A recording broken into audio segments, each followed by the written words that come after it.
Hi, we are Recovery Code, and we are here to make an affordable solution to counteract losing your everyday items. Our group consists of two sophomores, Chloe Apris and myself, Noreen Fahey, as well as our three juniors, Andrew Krause, Mark Zamricki, and Jeff Rudin. On average, people lose or misplace 9 items daily. With these items, people take around 15 minutes a day looking for them. That adds up to 4 days a year and around 295 days in your entire life. This is a ton of time. Not only can this be very time consuming, but can be very tedious, annoying, and even expensive to search and replace those lost items. Our solution is a QR code sticker connected with an online profile which displays your chosen contact information. When recovery code is scanned, the person who finds your lost items will know how and where to contact you to return your lost item. Here's a video of our product. Oh, look, a lost object. What do I do? Oh, scan me. Ooh, it popped up.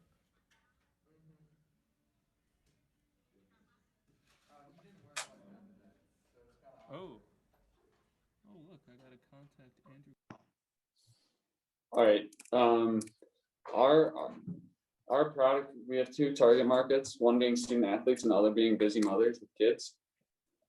Each student in our group happens to be a student athlete, and we find ourselves to be often very forgetful.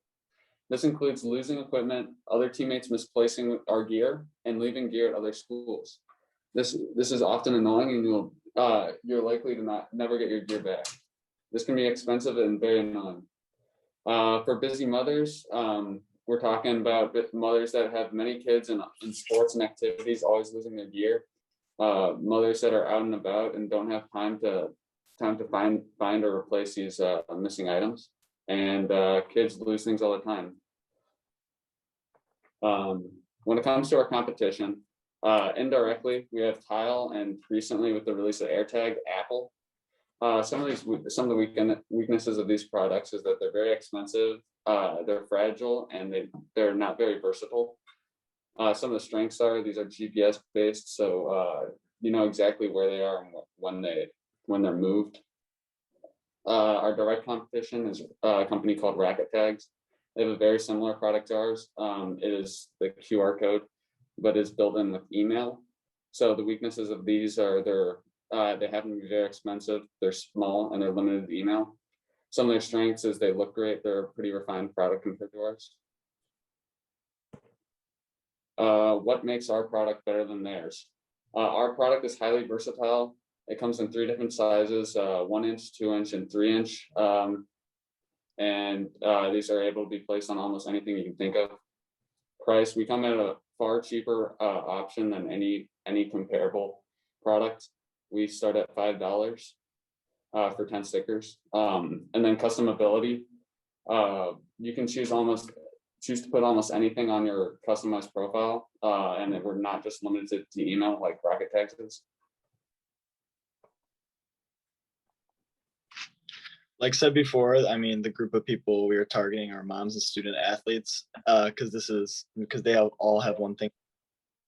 They're kind of, running around. They're always going to be busy, and it's a lot easier when you're super busy. So we've also chosen a very virtual style of marketing, as the only marketing we do through social medias like Instagram and Facebook, but we also market through an active email list that's filled with people of interest. And for the 2 months we had our website up, we had around 100 website visitors each month. And this is a very strong number considering the little but effective marketing we do. Website, this is the only channel our product can be purchased from, and it's our own direct channel made by us. A major challenge we face because of this is that obviously we only have our customers only have one channel to really buy stuff from, so that could mean a decrease in product sales, but as of now we believe it's the most effective way to grow as a company. But we want to use indirect channels like Amazon if we grow in the future, or when we do. In terms of our market size, we used the database Statista to get the majority of these statistics. There's roughly 41 million moms in the United States between the ages 30 and 49, as well as 8 million high school athletes. That adds to total serviceable market of 49 million users. And with our frequency of purchase of 2 and our price of $5, that's roughly an SAM revenue of 490 million. For our total addressable market, there's roughly 165 million people between the ages 18 and 65 in the United States. And with our price of $5, our total addressable market is $827 million. In terms of pricing, 1 unit of recovery code is 10 QR code stickers with an account. That's priced at $5.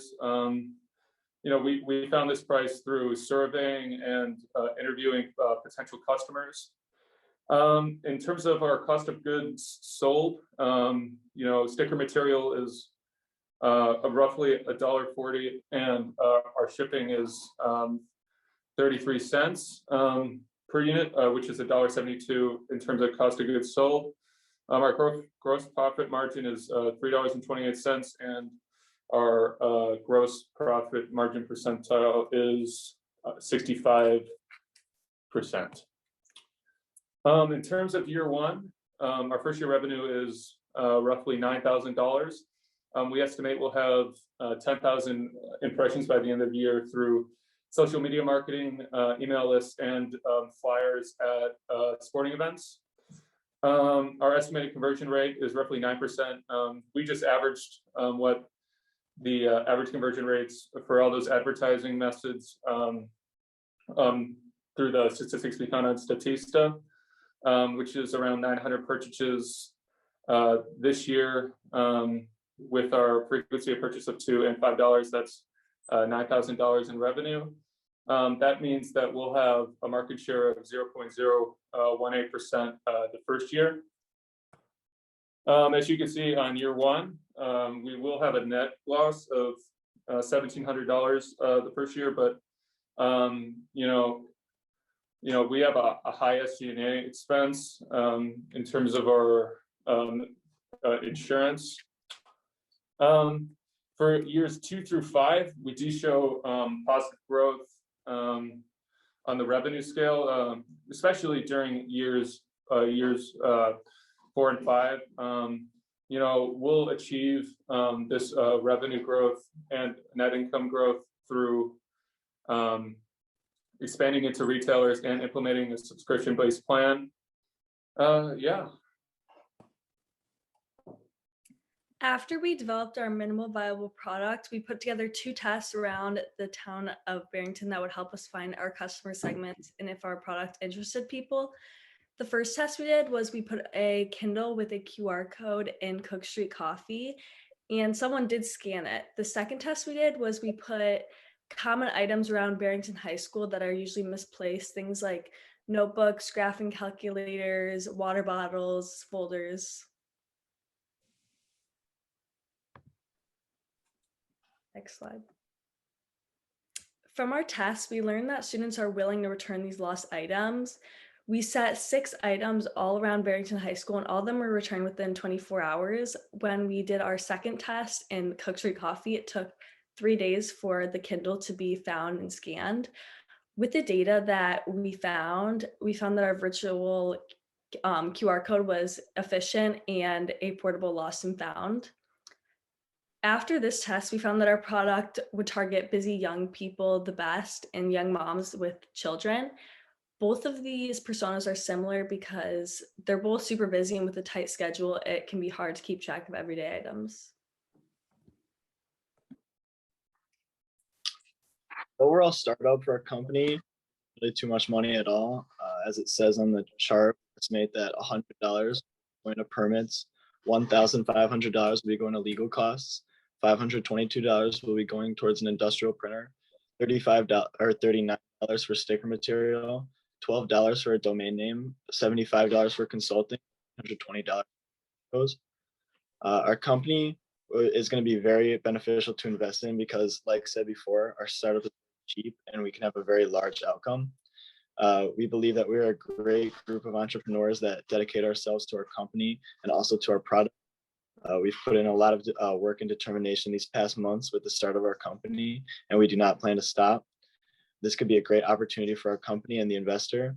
And when the time comes, our company has thoroughly decided that we need to sell the company to a strategic buyer.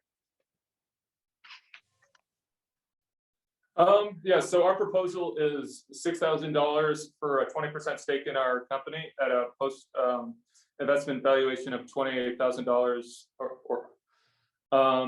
this the total investment includes the startup costs, the liquidity cushion, and the maximum cumulative loss. But I think this will be where our the recovery code journey will end, because we don't plan on continuing this any further into the summer. Thank you. Thank you. Remember, with the digital lost and found recovery code, your items and valuables will never be lost for good. All right, great. Thank you, Recovery Code. I'm not sure if everyone can hear me. I've been getting kicked out left and right here. But why don't we start? I think I said with Margarita, right? So Yes. if I'm quiet, you guys can just take over while the internet gets back together Okay. for me. Thank you. So Recovery Code team, first of all, thank you for your candor, being right up front in terms of what your expectations are of this journey. And the team that's in the conference room, for some reason, your camera just went off. Oh, there you go. You're back live. But I do want to applaud the energy that you put into actually executing your MVP, particularly during a pandemic, during a wonky academic year. I'm just thrilled that you guys actually said, we're going to print out our QR stickers and see what happens. The tests that you conducted of leaving a Kindle at Cook Street, your commonly lost items at Barrington High School, I think that's fantastic in terms of what you learned from that. Because I do think, yes, you've got some pretty hefty competitors there with Apple and Tile. But after looking at those products, they are kind of big and bulky. They're not so easy to slip into a wallet. And your QR code might have a different niche, a different option. So I just want to applaud that you actually developed a plan and followed through on the plan and learned something from your experiences. Thank you. Great job, guys. I wish there were something I could do to convince you to keep going with this. It's like this is really, really good. Yeah. I had a couple questions. One is how should I think about the improvement that the QR code solution represents over, say, just putting my name and phone number on a device on a small printed label? Like what's the advantage to me as the consumer? Well, as our product will advance with websites and just modern technology, the ability to scan the QR code will eventually allow us to know where that QR code was scanned, as you're able to, with the more expensive version, like subscriptions to these websites, you're able to see exactly where people are going onto your website. So therefore, when somebody scans your QR code, we can directly pin the location where it's scanned. Got it. And then I didn't notice in your SG&A any costs allocated to actually hosting the data. Presumably, if I buy the stickers, I have to load up my information somewhere, and then that's what gets retrieved if somebody scans the sticker. Did I miss that, or do we need to bake in some costs for hosting that data somewhere?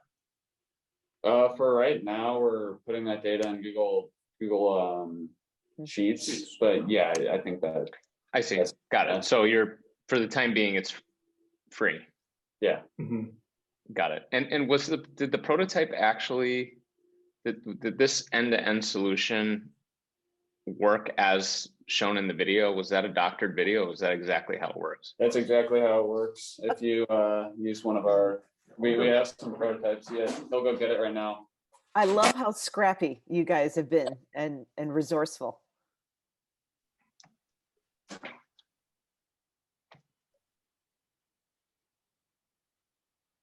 Be here in just a second. So he's got the actual Kindle that we left at Cook Street Coffee. There you go. So I'll go and scan it. If you can see my phone. Yeah. Here I have to put my password.